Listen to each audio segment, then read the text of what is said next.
Sejam muito bem-vindos e bem-vindas a mais um episódio do Barato Total, aqui pelo canal do Sulancast, todas as terças-feiras, às 19 horas, com um convidado mais que especial para falarmos sobre cultura, sobre arte no geral.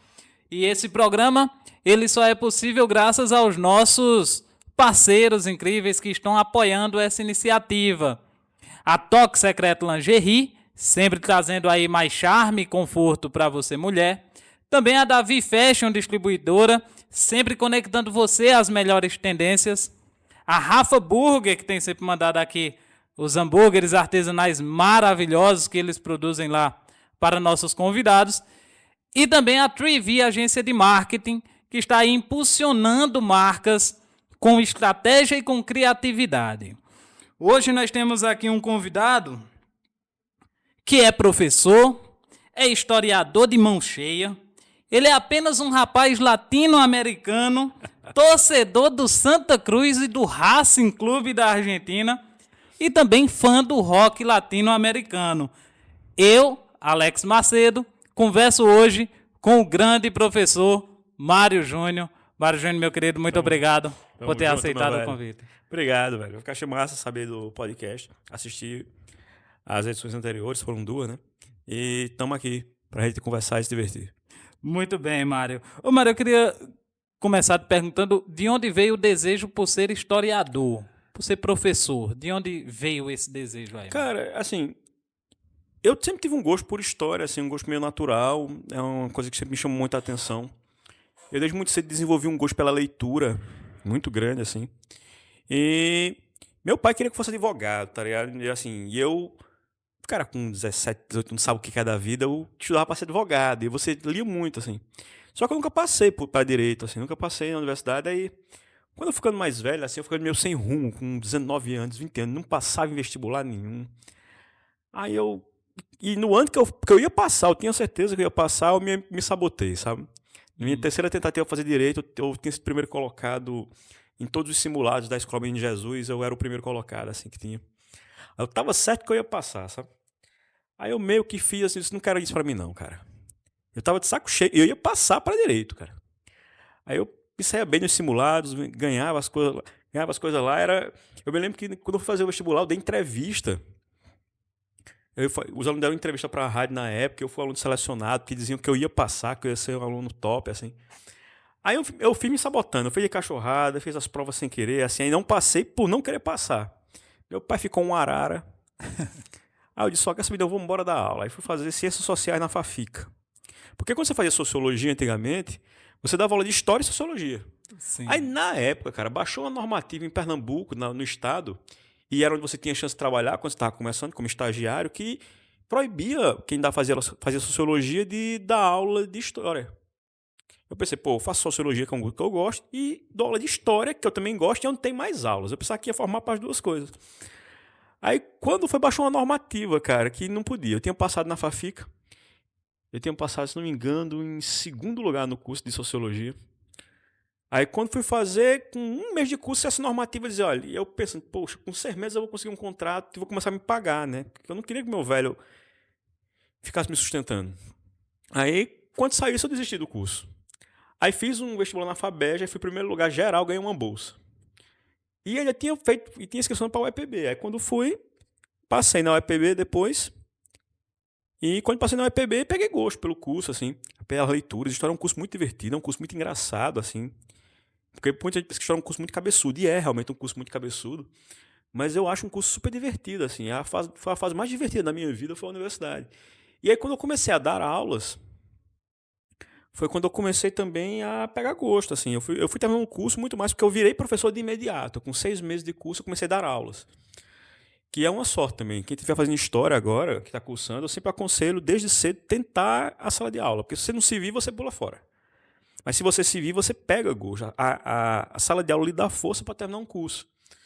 E aí foi assim que eu fui pegando. E teve uma época, eu terminei o curso meio desapontado com a história. Assim, eu não queria fazer pesquisa, queria fazer porcaria nenhuma. Eu só queria dar aula. Mas aquela coisa repetitiva. Aí teve um livro, cara, de um historiador amigo meu de Caruaru, o professor Adilson. E ele escreveu um livro sobre a política de Belo Jardim, que é A Cidade Atravessada. em que ele falava sobre os grupos políticos e fazia uma discussão como a sociedade lá se entrelaça, a vida social se entrelaça com a vida política e tal, discutindo os mitos, os heróis. E aquilo ali meio que me reconciliou com a história. Assim, disse, pô, caramba, dá para fazer uma pesquisa legal sobre a cidade. Também teve uma pesquisa na época que a gente estava fazendo que me deixou com muita inveja, que foi a pesquisa de Gilson, meu compadre, fez uma pesquisa sobre Pazuzinha, e quando eu li a pesquisa eu fiquei com muita inveja de Gilson. Mário é daqui de Santa Cruz Sou daqui de mesmo? Santa Cruz, nascido e criado. Aí, quando eu vi a pesquisa de Gilson sobre Pazuzinha, eu fiquei com inveja. Eu disse, não, quero fazer sobre isso. Aí eu comecei a pesquisar junto com o Rominick também sobre Pazuzinha, numa espécie de complemento à pesquisa de Gilson.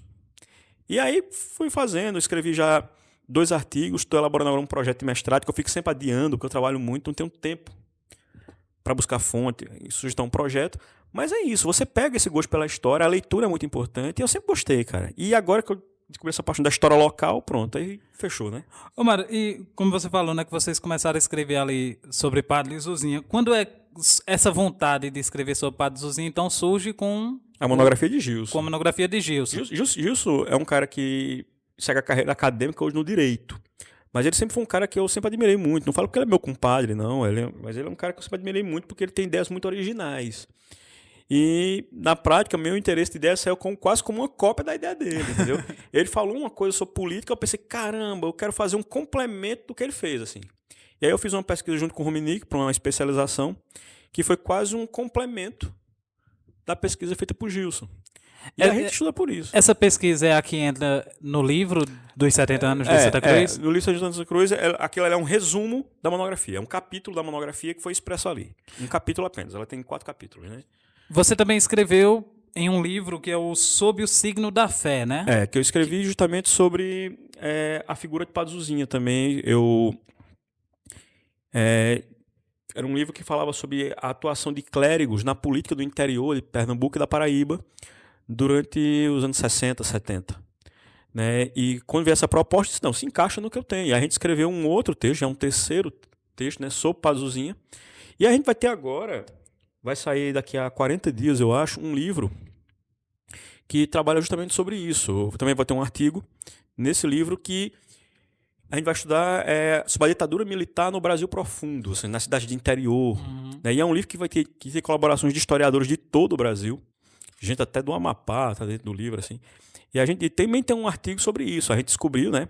Um professor descobriu e passou para a gente uma série de documentações do antigo DOPS, né? E inclusive uma série de documentos que citava Pazuzinha, né? Pazuzinha foi... Alguns cidadãos de Santa Cruz aqui tentavam melar, né, a posse de Pazuzinha ou a atuação dele como prefeito, fazendo denúncias ao exército na época. Que era uma maneira de se vingarem, né, das vitórias de Pazuzinha, faziam denúncias, acusavam ele de fraude eleitoral, de apropriação indébita, entre muitas outras coisas. E eles recorrem à ditadura, que eles pensam logo o quê?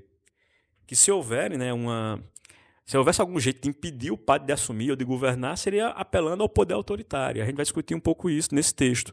Deve estar saindo nos próximos 40 dias. Quando sair, a gente deixa um aqui para depois, quem sabe, se sortear com quem está acompanhando o programa. Deixa um exemplar aqui. Mas não é só um texto sobre Pazuzinha, um texto de 18 páginas. Mas tem vários outros textos maravilhosos nesse livro. Mas é o terceiro texto que eu falo sobre a figura de Pazuzinha, mas aí já envolvida com a questão da realidade do Brasil dentro de um regime militar.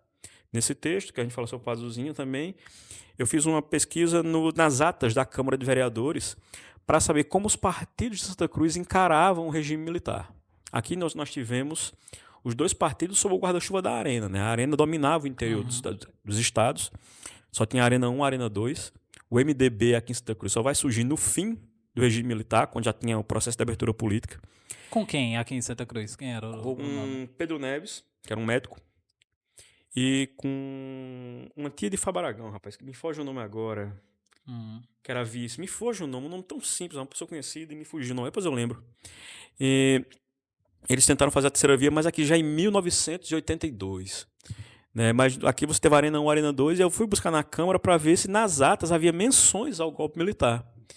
E aí começa a se perceber que todo aniversário do golpe a Câmara fazia sessões solenes, os vereadores liam discursos exaltando o regime militar dos 2 partidos. Sim. né? Tanto Boca Preta como o que chamava na época Cabecinha, eram partidos adesistas ao regime militar, né? Só no fim do regime é que você começa a ter uma oposição ao que era a Arena, ou ao PDS, né, que foi o que surgiu da Arena. Aí surge, mas aí já é um processo que você não era mais preso, você não corria mais risco. Então, aqui em Santa Cruz é uma cidade muito adesista ao regime militar no seu auge, assim. E isso também é tratado nesse texto, além dessa parte da denúncia contra o Pazuzinha. Ótimo. Ô, Mário, quando é que você começa a escrever sobre Pazuzinha? É lá no início? Basicamente, eu comecei a escrever sobre o Pazuzinha a partir de 2000 e... Cara, não faz tanto tempo, cara. Eu comecei a escrever sobre o Pazuzinha a partir de 2018. Ah, não faz tanto Não, tempo. não faz tanto então. tempo, não faz tanto tempo, foi a partir de 2018. Aí tem muita coisa para descobrir, eu não tenho muito tempo para buscar documentos, eu queria muito, cara, muito. Ir, por exemplo, no seminário de Olinda, onde ele estudou, ver se tinha... Sim. Tô lendo muito sobre isso agora, sobre a formação do padre, assim, como é que era a época, a formação dos clérigos, para entender como é que era a cabeça do Pazuzinha, né? Pazuzinha foi formado numa época, ele vai para o seminário nos anos 30, e é uma época, antes dos anos 30, antes dos anos 20 ainda. E na época do Pazuzinha era interessante, né? Era uma época em que a Igreja Católica queria retomar o protagonismo político. Então os padres eram formados não só para serem padres, mas para serem lideranças políticas nos lugares onde eles iam. Os padres tinham uma... Tanto que o Pazuzinha, aparentemente, ele nunca foi formado em teologia. Ele não foi formado em teologia, ele foi formado em filosofia, em outras coisas, mas teologia ele não foi formado, porque a igreja estava interessada em formar padres que fossem lideranças sociais e não exatamente teóricos, intelectuais. Era um momento da época, há um processo, um processo chamado recatolização do Brasil, e esse movimento surge no seminário de Olinda, junto com a Faculdade de Direito do Recife. Se espalha para o Brasil todo? Se espalha pelo Brasil todo. Vai. O bispo de Olinda, me foge também o nome, eu tenho um problema de decorar nome, quero lembrar nome. O bispo de Olinda, depois, é quem vai ao Rio de Janeiro e lança esse processo de recatolização do Brasil, eles chamavam. Né, para tentar... Eles achavam que o Estado laico, que a República implanta, era um problema para a nação, e eles tentam recatolicizar o Brasil. E aí uma curiosidade, né? Quem vai se opor a esse processo no Brasil é o então deputado Getúlio Vargas. Só que depois, quando o Getúlio Vargas vira presidente, né, assim, aspas, ele dá um golpe em 30, né, e ele vira o presidente provisório até que se tenha uma Constituição, ele vai, na prática, depois pedir o apoio da mesma igreja que ele combateu, para legitimar a atuação dele no poder. Era o bispo de Olinda, rapaz, né? Que foge, depois ele vira bispo do Rio de Janeiro, cara. Arcebispo do Rio de Janeiro, e me foge o nome dele agora. Mas essa história começa aí. E nessa época é a época em que o padre Zuzinha estava sendo formado enquanto padre. Então era um contexto meio explosivo na formação dos padres. Aí você entende, por exemplo, como os padres tinham vocação para entrar para a política, para serem figuras proeminentes na sociedade para além da igreja. Porque eles foram formados numa época em que a igreja queria formar o padre para isso.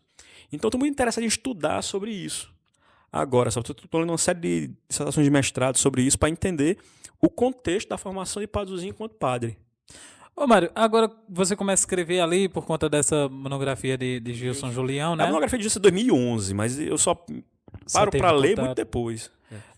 Mas por que Padre Zuzinha? Por que Mário ainda segue nessa de escrever sobre Padre Zuzinha aqui, Cara, com tantas figuras aqui porque em Santa para Cruz? mim, cara, primeiro, assim, é uma figura marcante de uma Santa Cruz que não existe mais, né? Assim, Santa Cruz cresceu muito. Santa Cruz é uma cidade que a gente tem a impressão que a história dela vai sumindo o quanto ela vai crescendo. É como se a cidade não tivesse passado. Então, além de ser uma figura proeminente, Santa Cruz tem esse lance da política, que é muito presente até hoje, né? É o que pauta a vida do cidadão aqui. Muito é a rivalidade política. E a figura de Padre Zuzinha é uma figura interessante pelo seguinte. Padre Zuzinha é o cara que vira o jogo político na cidade. O que a gente chama de grupo Cabecinha, ou Cabeção, né? Que era o grupo de Raimundo Aragão. E Raimundo Aragão vence, é o líder da emancipação, vence as eleições, assim, a primeira eleição com uma larga vantagem, era um ídolo popular na época, elege sucessor, depois se reelege novamente, só que aí ele tinha o padre como aliado, inclusive o padre é padrinho das filhas dele, só que aí acontece uma série de fenômenos em 68 e há uma mudança, o padre passa para o lado adversário. E quando o padre passa para o lado adversário, cria uma hegemonia no grupo Boca Preta de 24 anos.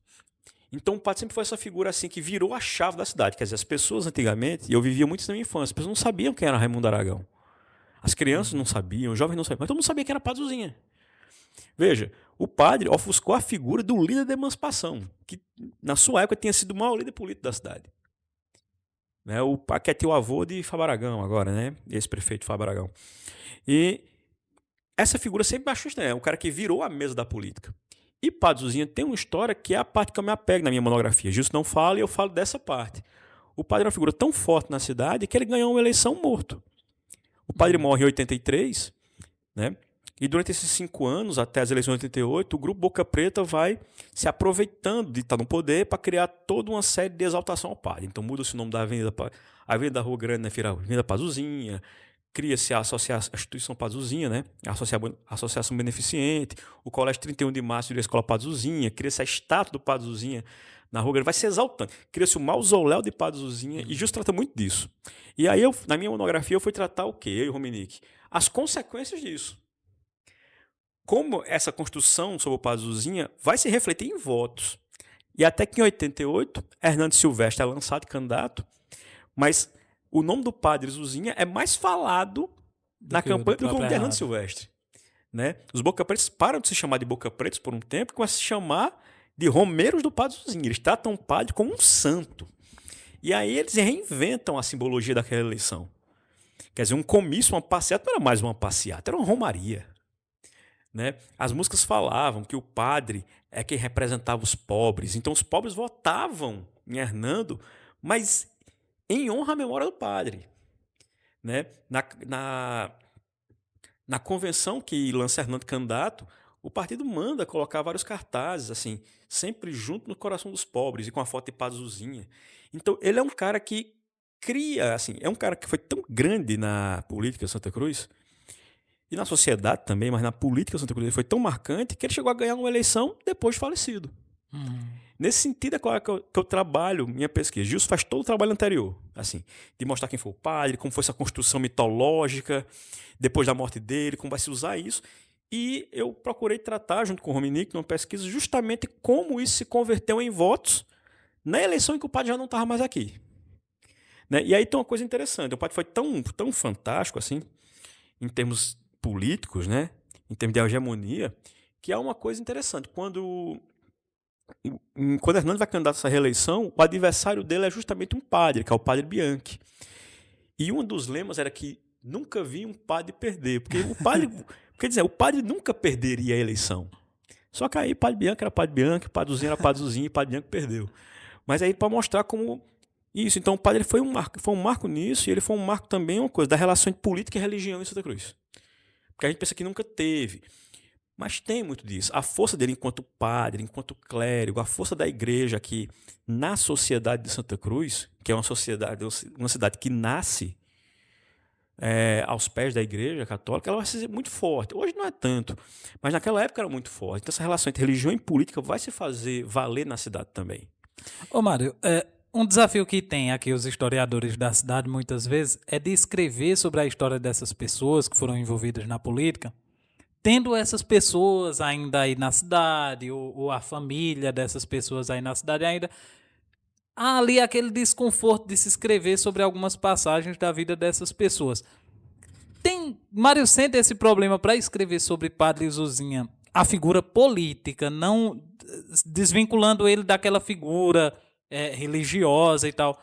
Mário tem esse problema em escrever, tendo tantos, ele não deixou família, mas deixou aí uma legião de fiéis aí na cidade, né, à espreita. Mário sente esse desconforto, alguma coisa, ao escrever sobre Padre Zuzinha nesse sentido? Não, é engraçado, assim, Santa Cruz tem uma relação esquisita com a política, ela tem muita rivalidade e tudo, e cada um tem uma opinião, né, uma opinião sempre muito oportunista, tem a ver com o lado político que você tá. Mas tem uma coisa que eu acho massa, as pessoas falam sem muito rodeio, sabe? Não tem assim, eu vou falar sobre isso, vou falar sobre essa pessoa. Sim. As pessoas gostam de dar a opinião delas, de contar a história sob o ponto de vista delas, sabe? Isso é uma coisa que eu acho massa. E eu até acho que é um defeito meu como historiador, eu converso pouco com as pessoas mais antigas da cidade. Eu queria muito, por exemplo, em breve, fazer uma espécie de trabalho com os historiadores. Vou até levar isso na próxima reunião do Instituto. Mas a ideia é a gente criar uma espécie de um banco assim, de entrevistas com figuras mais antigas que vivem na cidade, e elas falarem sobre a vida delas e contar a história da cidade sob a ótica delas. E aí a gente perguntar sobre os personagens, mas cada um falar dos personagens sob sua ótica, sobre como eles enxergavam. Aqui em Santa Cruz eu acho legal, as pessoas não têm a história assim, porque eu não gosto de fulano, não vou falar dele. Porque eu peguei uma briga com ele no passado e eu não quero nunca mais ver essa pessoa. Aqui as pessoas meio que com o tempo vai passando, elas vão aceitando. Eu acho uma coisa muito legal da cidade isso, sabe? E isso é uma coisa que me interessa muito. Porque aqui não tem muito esse problema. Mesmo as figuras mais polêmicas da cidade, depois de um tempo, quem brigou com o cara se acalma e fala sobre ele. Eu acho isso da cidade muito legal. Não é muito problema. Pode acontecer de você ter algumas situações. Por exemplo, vou citar de novo o caso do meu compadre Gilson. O cara, pra mim, é uma referência. Gilson, uma vez, quando foi a época do centenário de Raimundo Aragão, fez um texto crítico a Raimundo Aragão num blog da cidade, o blog de Mané. E houve uma reação muito forte, porque a família não podia criticar, tinha que elogiar, que era o centenário do homem. E historiador não trabalha elogiando. Historiador, quem elogia é bajulador, pô. Historiador tá aqui para incomodar. E houve um problema, a gente ficou zangado. Que não pode dizer isso de Raimundo, que não sei o que, tem que exaltar, tem que falar bem dele. E Gilson não tinha falado mal dele em canto nenhum, só não tinha exaltado. Sim. E aí começa esse problema. Às vezes você vai falar de alguém sob um viés crítico e muita gente se revolta. Só que as pessoas não entendem que um viés crítico não é um viés contrário. É um viés crítico, ou seja, você vai enxergar o personagem ou o acontecimento em suas contradições. Mas aqui em Santa Cruz tem muito esse problema, né? Que só pode enxergar o que foi de bom. Só pode enxergar o cara como herói. E se o cara morreu, pronto. Se o cara morreu, aí é que não pode falar mesmo. Então tem esse problema. Mas o historiador tem que lidar com isso. A história existe para incomodar, cara. A história existe para falar o que a gente tenta esquecer. Isso é uma coisa geral, né? Você falou dessa questão de quando o camarada morre. Mário concorda que quando a figura, depois que ela morre, ela toma uma proporção totalmente que às vezes foge do que o que ela realmente foi ali. O que ela Existe uma realmente coisa representou. que é cruel, né? Assim, a morte meio que santifica muita gente. A morte santifica muita gente. Tem gente que em vida é muito contraditória, mas quando morre, pega mal falar de alguém que morreu, né? Ou ser crítico a alguém que morreu. Você, no mínimo, se solidariza com quem está sofrendo com a morte daquela pessoa, ainda que você não esteja sofrendo. Então é muito comum isso, né? Políticos no Brasil morrem e viram heróis pelo fato de terem morrido. Né? Pelo fato de terem morrido, eles viram um herói, mas você não sabe. Tem até uma canção da Beth Morfina que fala sobre isso, né? Então, mas você tem muito esse lance. Então o cara morre. E tem uma coisa assim que é um fenômeno histórico interessante que historiadores gostam de perceber também, é o seguinte. Os personagens que faleceram, eles acabam sendo uma fuga da realidade. Especialmente quando o cara perde. Aí o cara pensa, não, mas se fulano tivesse vencido, ele teria sido... mas nós temos o azar de que ele morreu e tal. Cria-se essa mitologia sobre o morto, porque é como se fosse ali, não, o muito poderia dar certo. É porque teve o azar do cara morrer. Tem muito essa história, assim. Quando um personagem histórico morre, é muito isso. E aqui no Brasil tem uma coisa também, muito fruto da nossa cultura cristã, que é a história do mártir. Sim. Tudo tem que ter um certo martírio. Se o cara tem algum martírio, você exalta historicamente a figura do cara. Então, dá um exemplo aqui bem distante, mas Tiradentes, ele foi lá, esquartejado, enforcado. Se você olhar, Tiradentes foi uma figura, na sua época, quase irrelevante. Quase irrelevante, né? Em Confidência Mineira, a figura dele era a figura menos importante. Até por isso que se lascou, né? Mas qual é a história? Como tem um martírio, depois... Tem até o meme, né? Até por isso que ele tá na moeda de 5 centavos, né? Mas é que tá a história. O cara, você vai olhar, mas o cara virou um herói por quê? Virou um herói, tem um feriado, criou-se uma narrativa sobre ele, por quê? Porque nós temos essa cultura meio do martírio. A própria imagem dele, né? Que é que ele foi transformado num Jesus brasileiro, Isso. né? Ele não tinha aquela face de jeito nenhum, cara. Isso. O cara tinha o cabelo rapado, ele trabalhava ele era soldado de polícia, ele ia ter barba, não ia ter cabelo grande. Mas isso é um exemplo para a gente entender como a relação das populações em geral, mas do brasileiro em especial com a história é assim. O brasileiro tem a história, nossa cultura cristã, né, que é uma cultura, o cristianismo, nossa formação católica valoriza muito essa ideia do martírio e se enraizou no imaginário social. E a gente tem muito disso, quer dizer, tem gente que acha, as pessoas falam coisas assim, por exemplo, se Tancredo Neves não tivesse morrido, o Brasil seria outro. A gente não tem como saber. Mas as pessoas inventam esses heróis, né? Getúlio Vargas, por exemplo, é um cara que se suicida e ninguém lembra disso. Getúlio Vargas estava rejeitado pela população ao se matar. Ele era um político impopular. Ao suicidar e deixar uma carta de testamento, ele vira um herói imediatamente. As pessoas vão à rua em nome de Getúlio. Os mesmos que xingavam, reclamavam da inflação, da corrupção. Mas o cara suicidou e imediatamente ele vira um herói, ele vira um mártir. Então o Brasil tem muito disso, né? Da figura, a gente valorizar uma espécie de sofrimento e achar que o sofrimento ou a morte por si só santificam. É como se ninguém sofresse por uma coisa errada, né? Ô Mário, você citou o Instituto, né? Aqui o Instituto Histórico e Geográfico de Santa Cruz do Caparibe. Qual é a atuação de Mário hoje? Eu sou conselheiro do curso. Eu até gostaria de trabalhar mais, mas devido à quantidade de aulas, né? Eu sou apenas conselheiro na diretoria atual, mas participo dos eventos. Professor Tiago Menezes, cara fantástico também, meu parceirão. Ele é o diretor de eventos e quando tem algum evento que ele está organizando, eu estou sempre junto, trabalhando assim. O que é o que eu posso fazer, cara? Infelizmente, eu não posso ter uma atuação mais incisiva ali. Perfeito. Mário, agora vamos mudar um pouco o assunto. Vamos para o assunto de música. Sei que você é um cara muito ligado à música também, você curte muito som também. E eu queria saber o que é que Mário, pequenininho lá em casa, por influência do pai, por influência da mãe, o que é que Mário ouvia? Qual foi o primeiro contato que Mário teve assim com a música?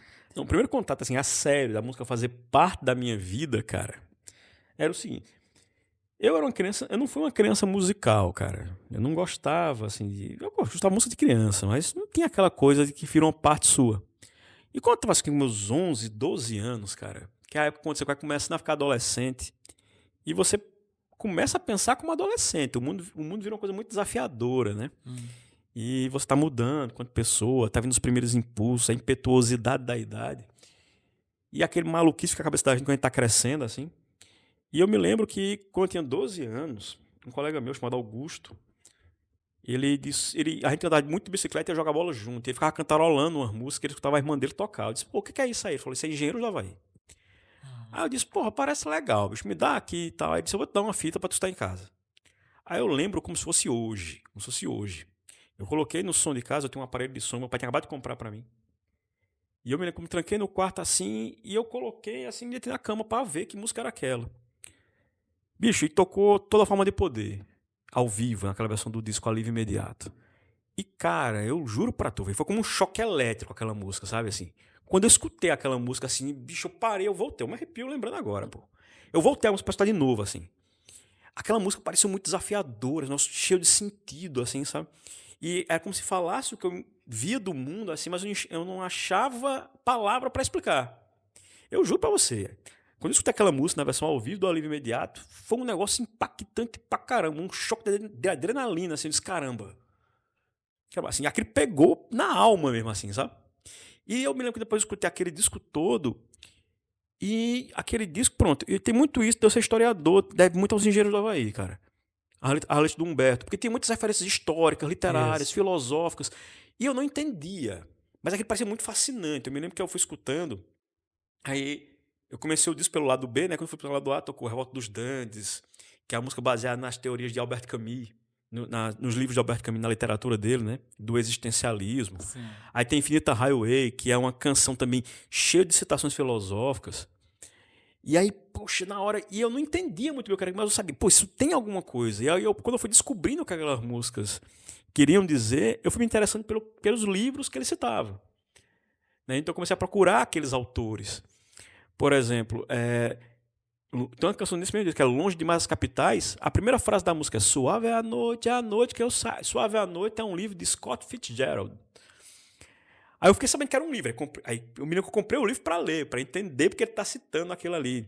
Do cara que mora numa cidade que ele considera afastada do centro do mundo. Assim, a música, aquela canção fala muito disso e tem a ver com o livro. Suave é a noite. Só para Terra de Gigantes. Quando eu escutava essas canções, pô, tá ligado? Isso me dá um barato, assim, sabe? Sabe um negócio...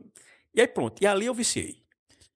Depois eu conheci a Legião Urbana, conheci os Titãs, que eu acho uma banda que é valorizada muito, mas menos pelo real valor que ela tem. Eu acho uma banda espetacular, cara. Mas é muito bom pelas canções mais populares, mais radiofônicas. E é a banda mais inteligente, cara, que eu já vi aos Titãs. Tem muita sacada massa. Várias cabeças ali também, né? Os caras ali são... E aí, quando eu conheci Engenheiros, eu fui conhecendo outras bandas. E aí eu virei um maluco dos discos, cara. pra piorar, assim, as coisas foram se encaixando. Nessa mesma época, pouco depois, abriu a Beatnik Rock Disco, de Bad Skin. Do Bad Skin, sim. E eu tava passando assim, eu lembro como se fosse hoje também. Eu tava passando, eu vi uma loja de disco assim, pô. Aí quando eu vi umas camisas de uns bandas de rock, eu disse, caramba, isso existe aqui, cara. Aí eu entrei assim na loja e falei com ele, opa, tudo bom, tal. Ele disse, olha, tal, eu disse, eu quero um disco do YouTube. Eu disse, tu sabe o que é YouTube? Eu disse, sei o que é YouTube, tal. Aí ele começou a conversar ali, sabe? Aí todo sábado de manhã eu ia pra falar com o Beto pra conversar sobre música.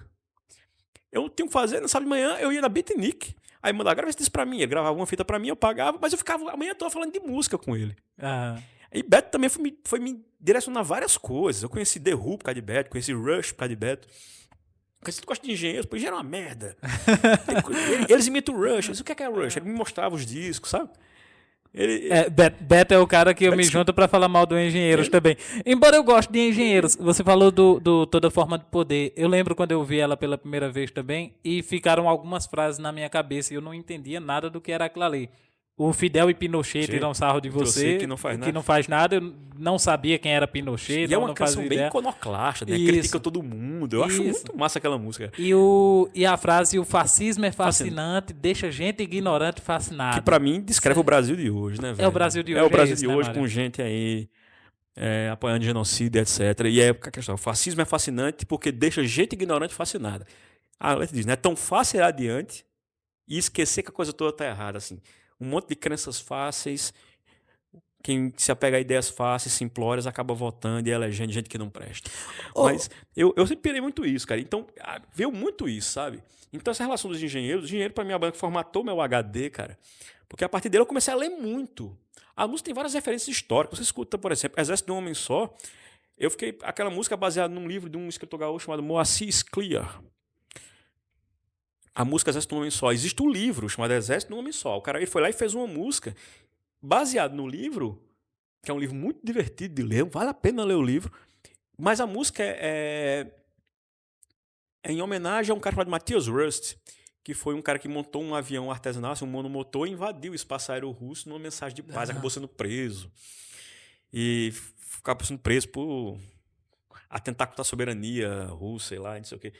Mas era na época do Muro de Berlim, né? Aí o bicho foi lá e, louco que sua porra, ele leva um tiro, né? Mas ele, num avião monomotor, entrou no espaço aéreo russo. Aí na época o Humberto foi lá e fez a música, né? Exército de um Homem Só. Baseado nele, mas baseado num livro de Moacir Scliar, um escritor gaúcho.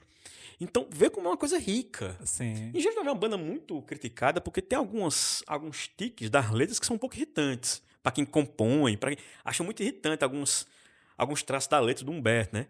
Ele repete muitos fonemas. Tem muitas coisas ali que. Mas é cheio de referências realmente que são ricas, que Pois é. mostra assim que ele tem um Mas eu pirava. repertório muito Mas eu grande. pirava naquilo. Então você vai ver, por exemplo, tem uma música dele chamada Descendo a Serra. Aí no outro dia, no dia seguinte, a música falava Um Mês de Cães Danados. Aí você vê, é o título de outro livro do mesmo Moacir Scliar, que é um outro livro muito legal, que fala sobre o golpe de 64, lá no Rio Grande do Sul, que era onde eu morava. Veja, é uma coisa muito rica, assim, sempre tem muitas referências. Entendeu? Eu achava muito pirado. Quando você vê a Livre Imediato, falava sobre o Muro de Berlim, Duas Coreias. Eu achava aquilo muito. E ele falava aquilo meio sob a altura do drama humano, dessas coisas. Eu pirava, cara. Ô, Eu Mário, pirava. o que mudou da juventude de hoje? Vamos falar agora como se fosse bem velho. Bem, né? a gente né? Eu sou, né?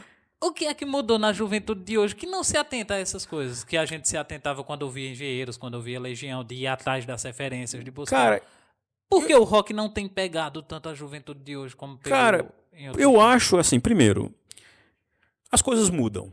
As coisas mudam. Eu acho que a gente vivia ali um Brasil. Quando essas bandas surgiram, eram anos 80.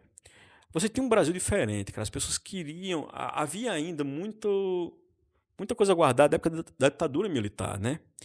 E aquilo que não se pôde dizer, não se pôde sentir, não se pôde viver, escapou para a música. Isso é uma coisa interessante. Eu gosto muito de rock latino. O rock argentino, que eu curto muito, é a mesma coisa do brasileiro. As ditaduras vão acabando e vai surgindo uma onda de bandas de rock. Porque era como se tudo aquilo que você não pôde dizer, sentir, viver naquela época, as pessoas quisessem sentir através da música. Com o tempo, esse público foi envelhecendo e a sociedade foi mudando e as pessoas foram ganhando outras referências, né? Lembrando também outra coisa, né? Atualmente, a gente percebe muito isso. Essas bandas, elas são do tempo do analógico. Uhum. Hoje a música se consome de um jeito diferente. Como é que era no tempo da gente? A gente não tinha internet, a gente não tinha o Spotify.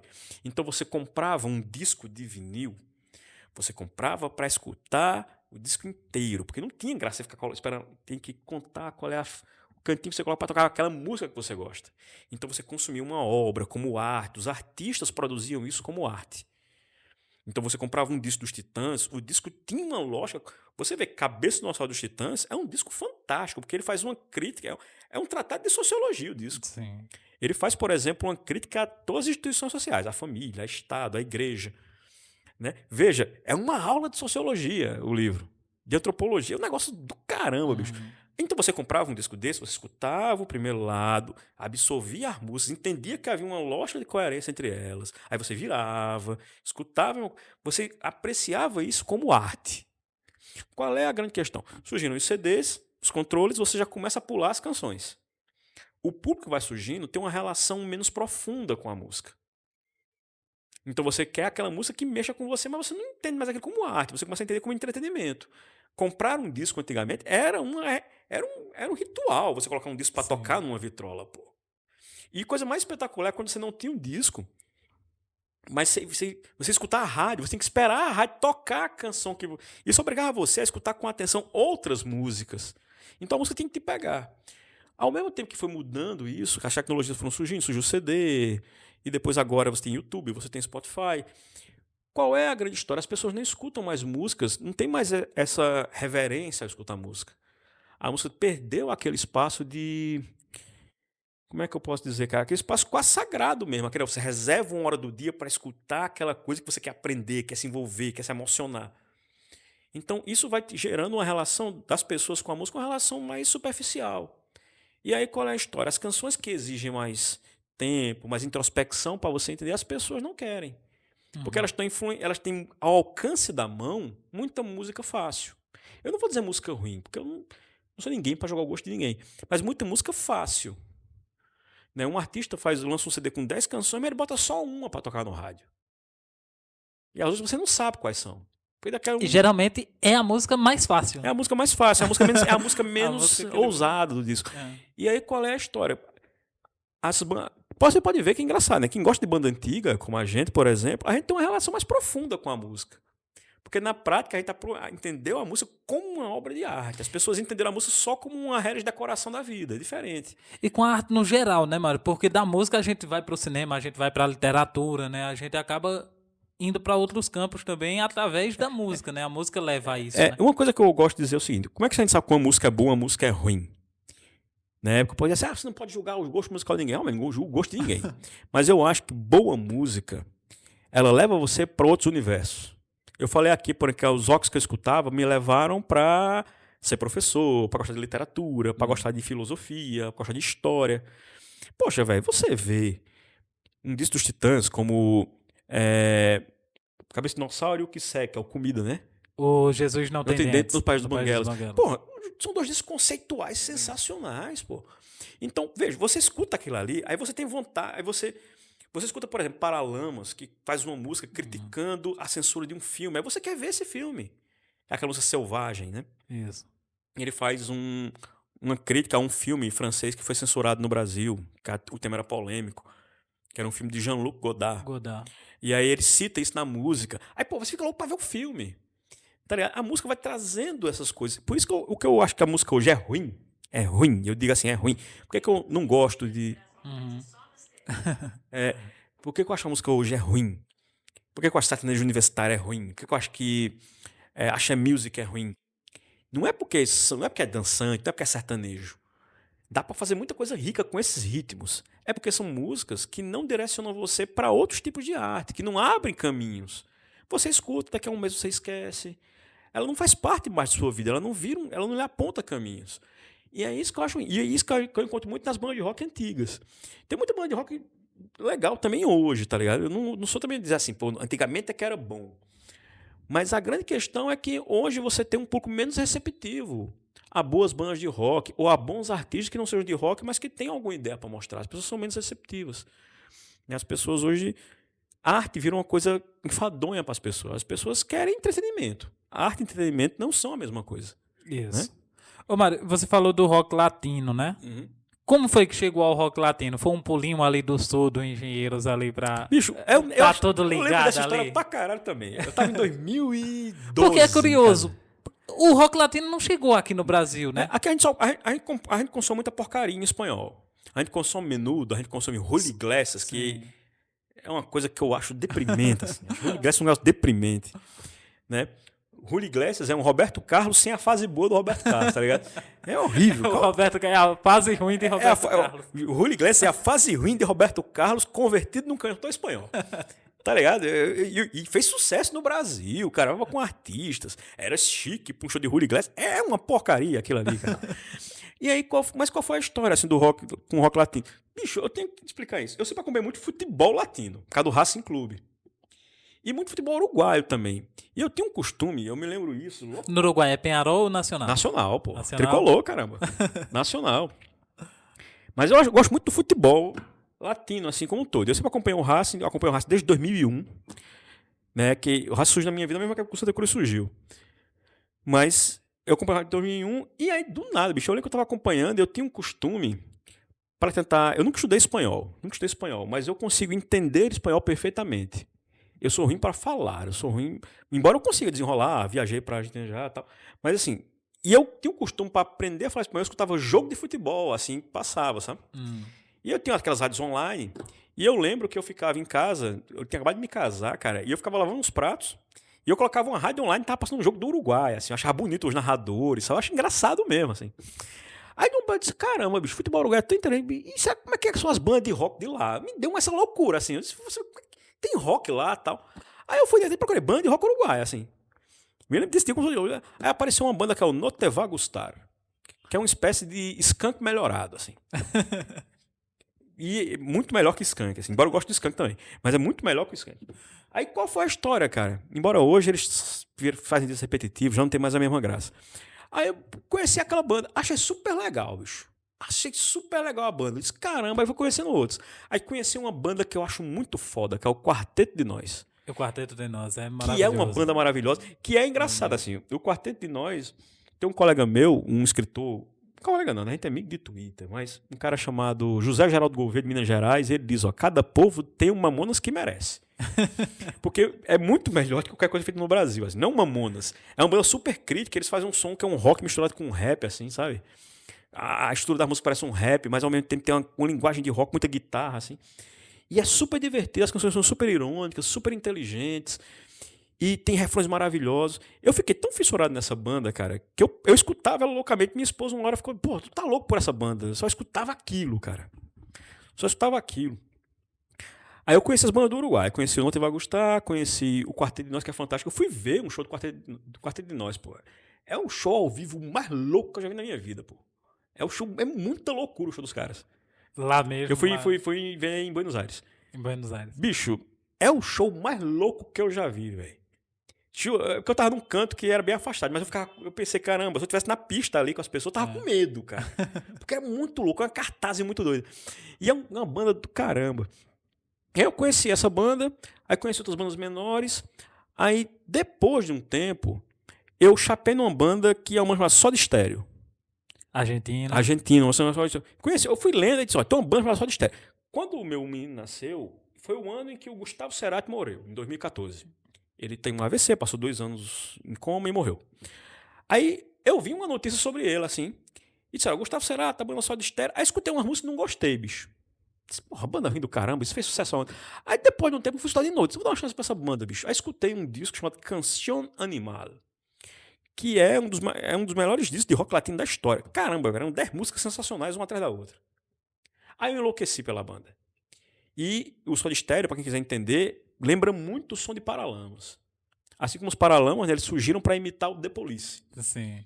Mas é uma banda super interessante, assim, tem várias músicas. Não é à toa que os Paralamas gravaram o de música ligeira, né? Que depois o Capitão Inicial estragou. Que depois o Capitão Inicial gravou a versão do A Sua Maneira, né? Porque o Paralamas faz a tradução da letra. O de Ouro Preto cria a versão dele em cima da melodia, né? E aí quando eu escutei, bicho, eu fiquei chapadaço na banda. Aí depois conheci Charlie Garcia, Cara, disse, ó, o cara disse pra mim, esse bicho é o Raul Seixas da Argentina. É o que eu ia dizer, eu ia fazer essa comparação. Se o Charlie Garcia seria o Raul Raul Seixas Seixas? ou se ele seria o Roberto Carlos da música argentina, Não, não. assim. Ele seria o Roberto Carlos, que a gente tem Gardel, né? É, Sim, a figura sim, popular, sim. o que o povo entende de rei, é o Gardel. O tango é a música popular. Eu costumo dizer que tango é um brega meio da chique, assim. Mas quando eu conheci Charlie Garcia, e ele é um cara que montou um monte de banda, sabe? Ele teve várias bandas e uma carreira solo muito rica, e muita coisa diferente ele fez, assim. Aí pronto, eu fiquei chapado no cara, bicho. Pô, que música do caramba. Depois conheci Luiz Alberto Spinetta, puta músico. Fito Paz. Fito Paz também conheci por causa dos Titãs. Ele faz uma participação no acústico dos Titãs, faz uma participação no ao vivo do Paralamas. E aí eu conheci Fito Paz, também um artista muito foda. E aí, bicho, eu fui chapando mesmo. Assim, eu conheço muito de rock latino por causa disso. E é um universo de rock muito rico e que o Brasil não conhece. Infelizmente, a gente não faz esse intercâmbio muito bem. O pessoal do Rio Grande do Sul conhece muito. Mas a gente não conhece, então a gente consome em língua espanhola muita porcaria. A gente conhece Ricky Martin, a gente conhece Julio Iglesias, a gente conhece Menudo, a gente conhece tudo que é enlatado, tudo que é artificial em espanhol a gente conhece. Mas música de verdade, quer dizer, música conceitual, de artistas que compõem, que não é uma coisa industrial, pô, a gente não conhece nada, velho. E tem banda muito foda no Chile, no Uruguai. Então, No Chile tem uma chamada Los Prisioneiros. Los Prisioneiros, que é sensacional. Sensacional, Banda, sensacional. Na época ali da ditadura de Pinochet, né? E os caras batendo. E a música dos caras viraram uma espécie de hino, né? Porque no Tevaz virou um hino contra Pinochet, pô. E tem uma banda chilena que é Los Três, cara. Los Três. Uma banda que tem muito rockabilly, assim, uma banda com um som muito louco, assim, umas guitarras meio loucas, assim.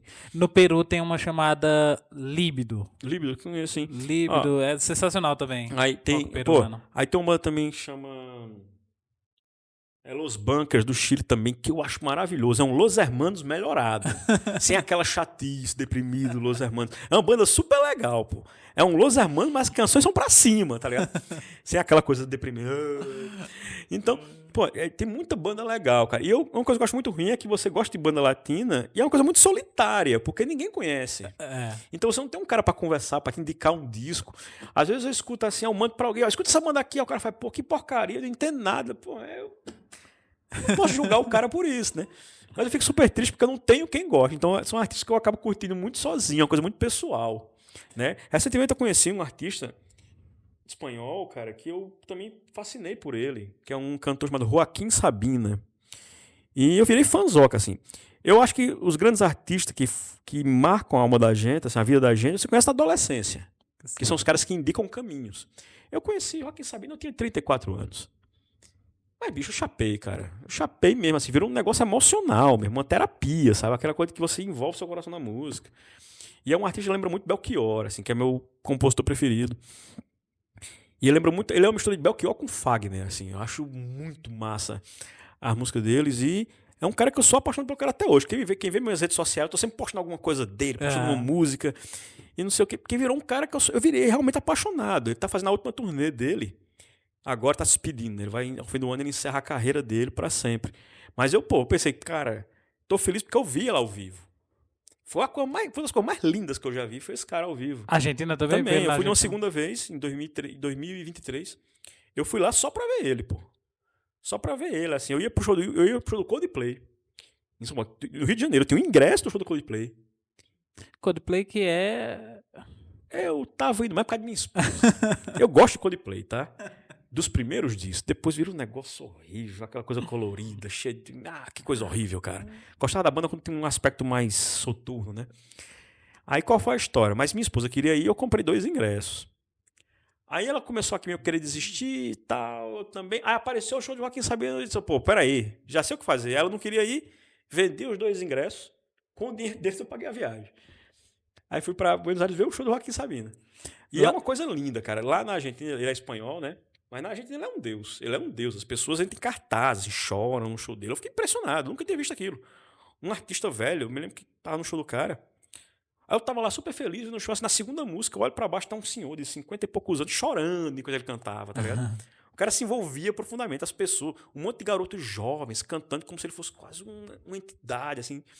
Eu fiquei muito pirado, assim, é um artista que eu mesmo Até hoje escuto muito, assim. Acho que eu vou morrer escutando, cara. É um cara que eu piro pra caramba. Lá da música Espanha eu latina. gosto de Fito Cabrales. Fito Cabrales Que é do Fito e Fittipaldis. E Fito Cabrales é um puta roqueiro, meu velho. Quem quiser conhecer uma música de Fito Cabrales em português, escute Antes que Você Conte Até 10 do Vespa Mandarinas. É uma versão dele. Não conheço a versão. Antes que Você Conte Até 10, o Vespa Mandarina fez uma versão muito boa, cara. O Vespas Mandarinas fez do Quarteto de Nos também, não foi? fez Não Sei O Que Fazer Comigo. Isso.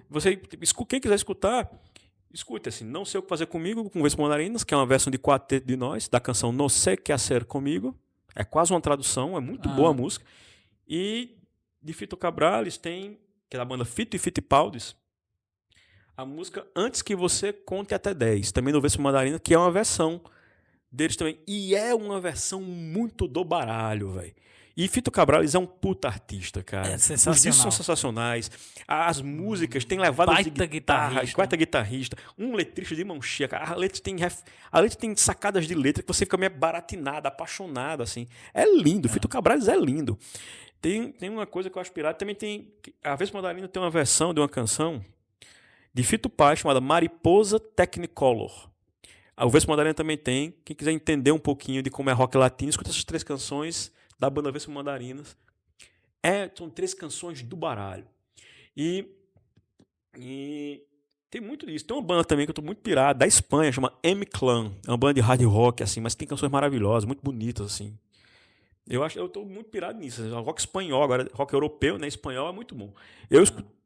E rock estrangeiro, assim, tem uma banda que eu acho super legal, cara. Ninguém conhece aqui, mas é o Chutos e Pontapés de Portugal. É muito legal muito a banda, bom. cara. Conheci através dos Titãs também. Os Titãs gravaram a música dele, né?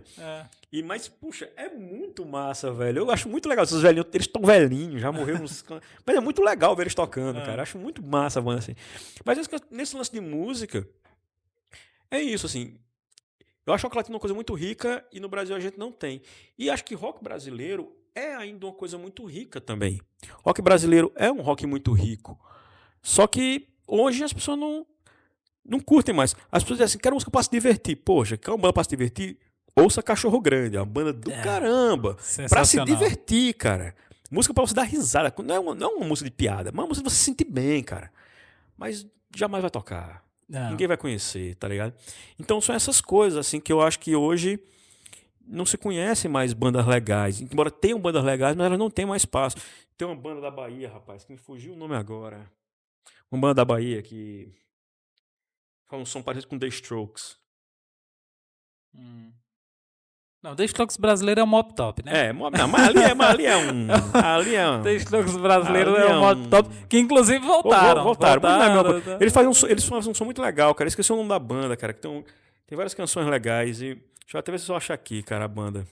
Mas, ô Mário, a gente falando aqui do Los Prisioneiros, né, que fazia aquele som contra a ditadura de Pinochet ali, a gente também citou o Engenheiros, né, que tem toda essa referência política, né, de combate nas músicas. A banda é Vivendo do Ócio. Vivendo do Ócio é maravilhosa. É maravilhosa. Vivendo do Ócio surgiu num programa da Guaraná Antártica. Eu não vou lembrar o nome do programa. Guy Sound. Guy Sound. Né? Apresentado por Tony Garrido.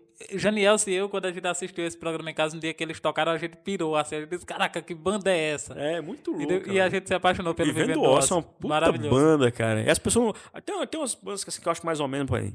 Selvagens à Procura de Lei. Eu acho uma banda meio mais ou menos, mas é melhor que muita coisa que tá tocando na rádio, cara. Então, tem muita coisa, banda legal hoje, mas elas não têm o espaço que elas deveriam ter, né? Sim. E se fossem outras épocas, fariam sucesso, né? O Vespa Mandarina que a gente falou aqui é uma banda que nos anos 80 seria uma banda de primeiro time, né? Sim. Mas, infelizmente, a época não ajuda, né? Mas é como eu tava falando, Mário, esses artistas, eles sempre tiveram essa veia política e tal, e a gente tá vivendo um momento que teve aí recentemente, por exemplo, o Nazi, né, que viralizou aí o Nazi expulsando o pessoal do show dele porque ele gritou, ele foi contra a anistia, o pessoal vaiou e ele pediu pro pessoal se retirar, dizendo que o pessoal não entende a música dele, nunca entendeu a música dele. E aí entrou aquela discussão, o artista tem que fazer arte, não tem que se envolver com política, não sei o que e tudo mais. O que é que Mário pensa sobre isso, assim? Cara, sobre esse posicionamento político? Eu não consigo entender uma arte que não dialoga com a realidade, cara. Arte que não dialoga com a realidade não é arte, é delírio. Então, você pode não gostar do posicionamento de um artista, cara, mas eu não consigo imaginar uma arte que não traga em si uma visão de mundo, tá ligado? Eu não consigo imaginar isso, uma arte que não traz. Se não traz uma visão de mundo em si, não é uma arte. Realmente, o cara que vai num show do Ira pra gritar pro Bolsonaro, ele não entende o que é a música do Ira. Tá ligado? Eu me lembro que aqui tem uma história super legal, cara. Quando, né, em 2018, quando o Roger Waters, do Pink Floyd, veio aqui, aí ele botou umas mensagens lá, meio de esquerda, assim. Aí os caras dizem, poxa, tá misturando com política. Poxa, cara, é Pink Floyd. Você espera que ele fale sobre o quê, velho? Aí os caras não entendem, né, velho? Não existe arte. A arte, entretenimento, pode existir sem nenhuma bandeira. Porque é pra distrair você. Mas uma arte, que é algo que tem estrutura, que tem sentido, que tem conceito, ela tá atrelada a uma visão de mundo. Quer dizer, tem muita artista de direita, pô. Por exemplo, para você ter uma ideia, o Roger do Traje a Rigor, eu acho o Traje a Rigor uma das bandas mais sensacionais, cara. Os 3 primeiros discos do Traje são 3 obras de arte completas, que é o Nós Vamos Invadir Sua Praia, o Sexo e o Crescendo. São os 3 primeiros discos, 13 dos anos 80. São 3 discos sensacionais, pô. De uma inteligência fora do comum. E Roger é um cara altamente de direita, cara. Isso não quer dizer que a música dele seja ruim. Mário, né? Deixa de ouvir um artista por conta de uma posição política. Só se ele for muito filho da puta. Mas por ele ser uma posição diferente, nunca. Agora, só se ele for muito, muito, muito filho da puta. Agora, pô, peraí. O cara tá lá, faz uma arte legal, faz você pensar. Poxa, a gente não tá. O problema é que muita gente acha que o monopólio da virtude tá só com quem pensa igual a mim. Então só é bom quem concorda comigo. Poxa, velho, isso não faz muito sentido, cara. Porque a arte acaba perdendo com isso, né, Mário? Eu vejo muita gente de esquerda deixando de ouvir o Traje a Rigor por conta do posicionamento do Roger, deixando de ouvir Lobão, que é outro cara sensacional. Lobão é um gênio. Né? Lobão é um cara, só uma coisa. Lobão tem uns 4 últimos discos dele, cara. Ninguém ouviu esses discos, não fizeram nenhum sucesso. Canções Dentro da Noite Escura, O Rigor e a Misericórdia. Noite é um disco maravilhoso. Noite é maravilhoso. Noite é maravilhoso. Não tocou em canto nenhum, cara. E é um puta artista, é um gênio. Agora, é claro, tem posições políticas que a gente detesta. Eu detesto as posições políticas dele. Poxa, cara. O cara, mesmo com as posições políticas contrárias, ele faz canções sensacionais. Tem um monte de ideias que me fazem pensar pra caramba nas músicas dele. Canções altamente sensíveis, altamente críticas, altamente assim, bem construídas. Poxa, eu vou deixar de escutar um cara desse, velho. Eu recentemente eu dei uma opinião polêmica numa conversa com o Pedro Barbosa, ex-aluno meu, amigo, que eu disse a ele que por tudo que for, que Lobão fez ali em Por Tudo Que For, Renato Russo e Cazuza não fizeram em música nenhuma deles. Né, que tá num nível assim. E aí você deixar de ouvir um cara desse por conta da posição política que é contrária à sua, chega a ser ridículo, cara. Não é? Chega a ser ridículo. E assim, e do outro lado também, né? Deixar de ouvir Chico Buarque, deixar de ouvir Caetano Veloso, Gilberto Gil por conta de posição política também. Isso mostra assim, quando você recusa um artista por causa da posição política dele, você está dando um atestado muito grande de sua ignorância, de sua burrice mesmo. Burrice, a palavra é essa. Porque, bicho, as pessoas são múltiplas, ou seja, você vai ter variadas posições, mesmo assim você vai ter muita riqueza com pessoas que pensam diferente de você. E você vai ter muita coisa para aproveitar, cara.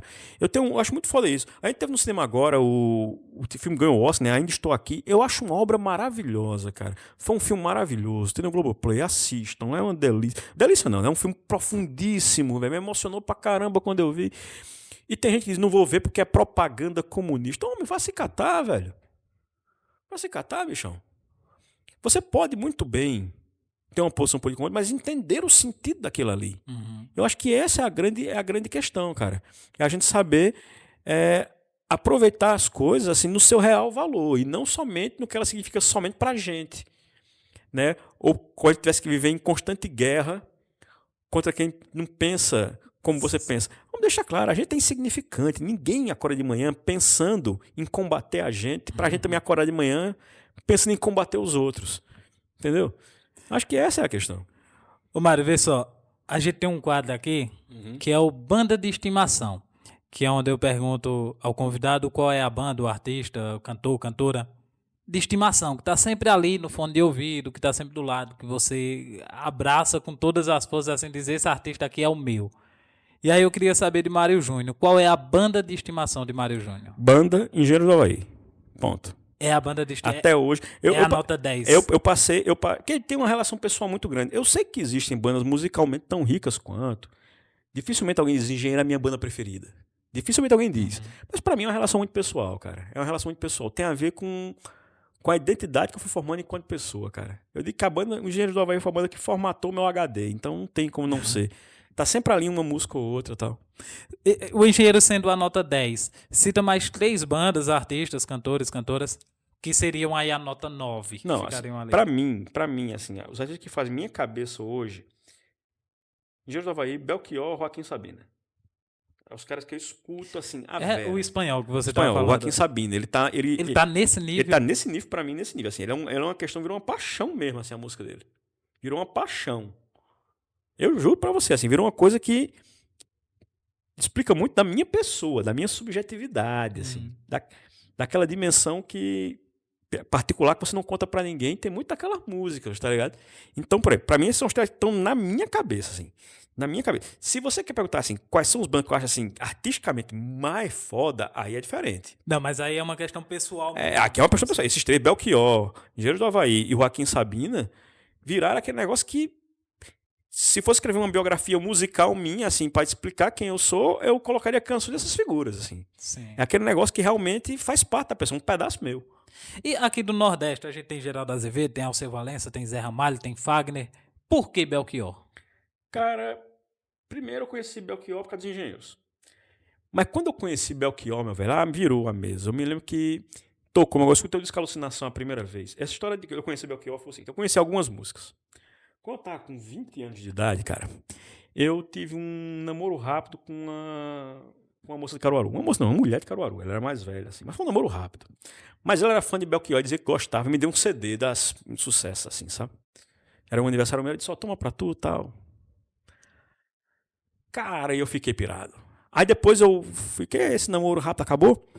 Aí eu fui procurar um disco chamado Alucinação, que dizia que era o melhor. Bicho, eu escutei aquele disco arrasou comigo, cara. E aí eu comecei a escutar todos os discos do Belchior, todos.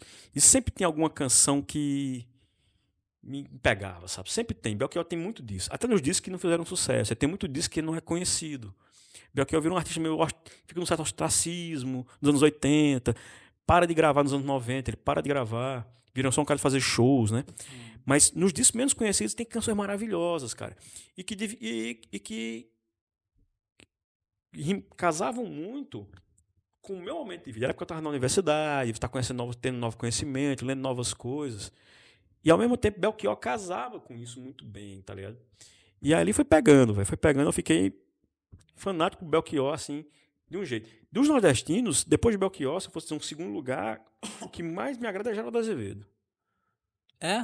Geraldo Azevedo tem um lance meio folk, assim, sabe? Uma coisa mais melancólica, assim.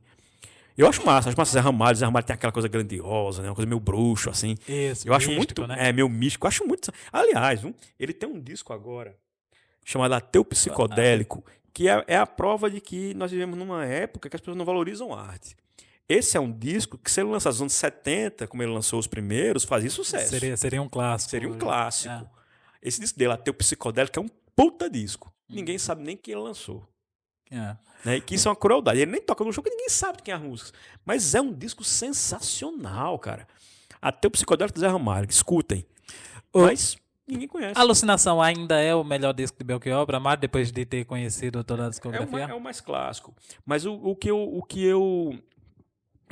meu preferido de Belchior, enquanto álbum, não é o Alucinação. Acho que o Alucinação é o mais clássico, é um disco que não tem uma canção fraca, assim. Mas pra mim, o melhor disco de Belchior é Coração Selvagem. Um disco de 77, que tem a canção Coração Selvagem, é um disco que eu acho mais... É um disco que sucede a Alucinação, né? Que tem paralelas, né? Pequeno Mapa do Tempo, Galos, Noites e Quintais. É um disco maravilhoso, pô. Sensacional. O meu álbum favorito do Belchior é o Era Uma Vez um Homem e o Seu Tempo. É um disco maravilhoso também. Que tem ali Medo de Avião, que foi a primeira música que me pegou assim, moleque. Esses elementos, né? Eu e Marcos Malta, né? Que teve aqui no primeiro episódio. A gente comenta muito isso, dessas músicas que fisgam a criança, desses elementos. E aí o Medo de Avião tem muito isso, né? O avião, essa questão do... E ele cita Beatles ali, né? Que também, é. quando eu vi, também não fazia ideia do que era Beatles. Mário, deixa eu te perguntar agora. Um artista que todo mundo gosta e que Mário não consegue gostar. Que Mário diz, nossa, De que estilo? Não, geral. Qual é o cantor, a banda que Mário acha que tem cartaz demais e que Mário olha assim e diz, não me pega. É difícil, cara, porque tem que explicar porque não pega, né? Eu adoro e detesto o mesmo cara, assim. Eu acho maravilhoso e acho muito ruim. Roberto Carlos. Roberto Carlos até 1982 é um puta artista. Os discos, assim, são maravilhosos. Depois ele vira uma coisa deprimente. Dali pra frente ele vira uma coisa deprimente. Todos os discos do Roberto Carlos, de 82 pra cima, são ruins. São... São ruins. É de uma breguice do cão, cara. E é o que ficou, né? E é o que ficou. Infelizmente as pessoas... Porque vira aquele cara da música da gordinha, da mulher de óculos, né? Vira aquele cara da música com o texto, falando do texto na mão, sabe? Aquela música do maníaco apaixonado, que é o Esse Cara Sou Eu, né? Pô, todos isso são ruins. E Roberto Carlos, de 68 a 78, ele é o maior artista do mundo, cara. Você pode não gostar, agora você não pode negar que ele é o maior. Então, é aquela história assim. Eu acho que o Roberto Carlos, eu divido ele em dois. Então, eu acho que ele é um puta artista na primeira fase, porque ele é um cantor romântico, mas ele é um cantor de canções ácidas, de canções inteligentes, né? Ele faz de tudo um pouco, cara. Ele é um cara que canta, sei lá, Amanhã de Manhã, uma canção romântica clássica, assim, né? Ou Por que me arrasta aos seus pés, que é quase um brega. Ao mesmo tempo ele faz Imoral, Ilegal e Engorda, né? Todos Estão Surdos. Todos Estão Surdos, que é uma puta canção, sensacional, cara. Tá ligado? É um cara que canta uma canção chamada Jesus Cristo, uma canção, um hino religioso mesmo, assim. Tem muita alma do brasileiro. Aí você pensa, pô, é canção religiosa. E tem várias canções com ideias muito críticas. É um cara que, poxa, é um artista completo nesse sentido. Ele dialogava com o popular e com o erudito, sendo um artista muito popular. Ao mesmo tempo, quando vira, achar dos anos 80, vira um artista de canções repetitivas, chatas, sem pegada, cara. Tá ligado? Aquele negócio moroso. Ele vendia mais que as pessoas tinham memória afetiva com o rei Roberto, porque ninguém gostava daquelas canções realmente. As canções eram esquecidas, passava um mês, a canção era esquecida. Tá ligado? Todo ano ele lançava um disco, aí tinha uma música assim, a música passava um mês tocando, que era em dezembro. Em janeiro ninguém lembrava mais. Então, qual é o artista que eu acho que tem muito cartaz? Roberto Carlos, da segunda fase. O Roberto Carlos da primeira fase, uma curiosidade de historiador. Roberto Carlos, do México até o Uruguai, o mapa. Ele vendia mais do que Elvis Presley. Sim. Ele só não vendia mais do que Elvis Presley dos Estados Unidos. Mas ele vendia mais. Roberto Carlos é o primeiro artista mundial brasileiro. Roberto Carlos faz sucesso na Itália, faz sucesso na Espanha, faz sucesso em Portugal, faz sucesso no México. No México, na biografia do Roberto Carlos, você pode ler. Roberto Carlos chega... Bicho, Roberto Carlos faz um show para 5 mil pessoas e a quebra nas ruas, com as pessoas revoltadas, que Roberto Carlos só tocava para os ricos. Aí ele tem que fazer um show no estádio. Bicho, imagina, o que é um artista? Tem um quebra-quebra na cidade, na capital. O cara faz um quebra-quebra. As pessoas vão fazer um baderna na cidade porque, com raiva, que o Roberto Carlos fez um show para poucas pessoas. Se liga na grandeza desse artista, bicho. Quer dizer, é um artista muito massa na primeira fase e na segunda vive de ser o rei. Mas o que ele fez... Esse é um banguelo que ele é hoje. O que ele fez ali entre Splish Splash e o de 81 ali que eu coloco, que é o recorte que eu faço, do que eu escuto, do que eu gosto, assim. O de 81 é o que tem... Agora me fugiu aqui agora. Mas... Caminhoneiro, que é a última grande música, assim, é de 84. Mas já é um disco que você pincela uma música. Só tem, né? Essa música que ele disse, tá? Que você pincela uma música. Mas o que ele fez ali entre o Split Splash e 81, será que não já dá? Ele não já cumpriu a lei dele? Já não acabou. Ele, assim, eu acho esse nome rei um exagero do caramba, porque é uma coisa muito eterna. Né? E eu acho que hoje ele não faz jus a esse nome. Porque ele envelheceu, não sei o quê. Mas eu acho musicalmente pobre essa segunda fase. Agora, poxa, Roberto Carlos, desde lá de Ritmo de Aventura, um disco da Jovem Guarda, poxa, é um cara... Pô, ele foi o primeiro... O que os Beatles foram, o Roberto Carlos foi aqui. O Roberto Carlos tinha filme, cara. O Roberto Carlos lotava cinema. Tá ligado? Gravava um disco todo ano, bicho. Roberto Carlos foi o primeiro artista a vender 1 milhão de cópias. Depois foi o primeiro a vender 2 milhões. Depois ele só não é o primeiro a vender 3 milhões, porque a Xuxa e o RPM chegou na frente. Mas, poxa, cara, é um cara que muda a face da música mesmo, cara. E é o artista que todo mundo canta, né? Roberta Miranda canta Roberto Carlos. Nando Reis canta Roberto Carlos. Nando Reis canta Roberto Mastruz com Leite canta o Rei, né? Pronto, 81 é aquele que tem Ele Está Pra Chegar, a canção dele. Isso, Ele Está Pra Chegar. Caminhos, Emoções. Isso, Emoções é o disco de emoções. É. Isso, era o que eu tava querendo lembrar. Ô, Mário, e agora um artista que não tem tanto cartaz assim e que Mário dá muito valor, que Mário acha que é subestimado, que o público não tem não... muito cartaz, Belchior. Acha que não? Acho que não, cara. Belchior morreu e não é lembrado como devia. E é uma figura fascinante, cara. Belchior é uma figura fascinante. O personagem Belchior é fascinante. E, assim, também eu acho, por exemplo, tem vários outros que eu acho que não tem um cara que merecer. Geraldo Azevedo, ele é visto como um cara de segunda divisão. Ele tá abaixo de Elba, de Alceu, de Zé Ramalho. E eu acho ele tão bom quanto os caras. Eu também acho. Eu também acho que ele acaba ficando... Ele fica meio de fora. E ele é um puta artista, cara. E um cara que, engraçado, ele tem uma vida muito interessante, assim, como biografia, e não usa isso como marketing. Tá ligado? Ele foi um cara que foi preso pela ditadura e não fica dizendo assim, eu fui preso pela ditadura. Ele não usa isso pra compor um místico do artista. Ele gosta da música dele. Eu acho ele um cara meio... Acho Belchior um cara pouco considerado. As pessoas só conhecem Belchior por alguns discos. Depois ele virou um artista sumido, assim, só pra um nicho mesmo. E é um artista sensacional, cara. Belchior tem um disco que ele pega os poemas de Carlos Drummond de Andrade e musica todos os poemas, cara. Ele musicou os poemas e fez um disco duplo com isso. Ninguém conhece o disco, cara. E é um negócio sensacional. Aquelas poesias sem rima de Carlos Drummond de Andrade viram música pro cara e você sai cantarolando, pô. Mas ninguém conhece o disco do cara. Aí tá ligado? Talvez o que chegou de Belchior é o Alucinação. É o Alucinação, Era Uma Vez Homem no Seu Tempo. São esses discos, assim. Eu Era Uma Vez Homem é um disco maravilhoso. Mas são esses discos, assim, os primeiros 4 discos dele. Depois ele vai virando um artista meio escondido. Tem um disco dele que é o Cenas do Próximo Capítulo. Que disco maravilhoso. É sensacional. Ali tem Onde Jaz Meu Coração, que eu acho sensacional. Onde Jaz Meu Coração, Meu Nome é 100. Que é uma canção maravilhosa também. São canções que deveriam ter feito sucesso e não fizeram. Aí por aí, eu acho que Belchior é um cara que tem menos cartaz do que merece. Belchior era pra ser exaltado. Aí Geraldo Azevedo é um cara que tem menos cartaz do que merece. Acho que Ira é uma banda que tem menos cartaz do que merece. Ira é uma banda muito massa, velho. E sempre vendeu menos do que devia. Né? O Nazi fala sobre isso, né? Que foi meio que uma escolha deles também, né? Eu acho que tem muito... Essas bandas, assim, tem muito disso, cara. De muita coisa que se perdeu. Tem muita coisa que devia ser, por exemplo, eu acho... Esses artistas, assim, muito pouco reconhecidos. Tem outros, assim, porque agora de cabeça lembrar isso, assim, não foge. Mas eu acho o Odair José um cara que é pouco reconhecido. As pessoas lembram do Odair José como um cantor de brega. Ele é um cara que faz brega e faz rock and roll, meu velho. E ele faz disco maravilhoso. Quem quiser ver, O Filho de José Maria é a primeira ópera rock brasileira, cara. O disco conta uma história maravilhosa do início ao fim, cara.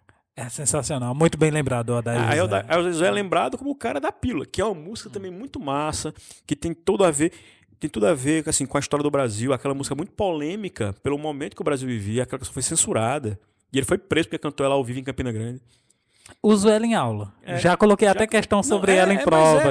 Olha, tem um disco maravilhoso que é Eu Não Sou Cachorro Não. Um livro, né? O livro de Paulo César Araújo. Que é o mesmo que escreveu a biografia proibida do Roberto Carlos. Carlos. Paulo César tem um livro chamado Eu Não Sou Cachorro Não. Cara, é um dos melhores livros de história do Brasil que eu já li, porque fala de música. E ele mostra a riqueza que existia na música brega, nos cantores populares. E aí as pessoas pensam, porque isso é brega, não sei o quê. Meu amigo, só existia Chico Buarque, Caetano Veloso, essas coisas, porque os cantores brega vendiam milhões. Vendiam isso. E com esse dinheiro, as gravadoras pagavam os artistas chiques, que eram esses cantores, mas que vendiam 40 mil cópias. Eles Regina vendia 40 mil cópias por ano. E tem uma frase sensacional. Um milhão, entendeu? Tem uma frase sensacional nesse livro do Odair José também, que ele fala, né, que Paul McCartney, John Lennon falam de amor, falam disso, falam de aquilo e são rock and roll. Eu falo aqui, eu sou brega. E eu sou brega. Tem esse lance. Cara, eu acho muito pirado, velho. Tem as canções dele, Odair José. Eu queria ser John Lennon, uma canção maravilhosa. Eu vou tirar você desse lugar. O povo lembra como uma canção de cabaré. Não, velho, é uma canção muito legal, cara. Tá ligado? Tem várias canções. O Filho de José e Maria, a canção, é uma puta música. A música O Casamento. O Casamento. É sensacional. Poxa, os caras não sabem lidar com isso. Quer dizer, tratam um cara como um artista brega e o cara é um gênio, cara. O cara é realmente um gênio. Ele tem uma visão de mundo, uma visão musical muito interessante. Tá ligado? Mas não é um cara lembrado. Então, esses caras eu acho que eu citei aqui são alguns que eu acho que tem pouco cartaz. Mas o principal, cara, o cara que é mais injustiçado pra mim é Belchior. Muito bem. Vamos caminhando aqui para a última pergunta, Mário. Antes, deixa eu agradecer aqui aos meus parceiros. Pedro Barbosa, lá com toda a sua família, do pessoal da Toque Secreto Lingerie.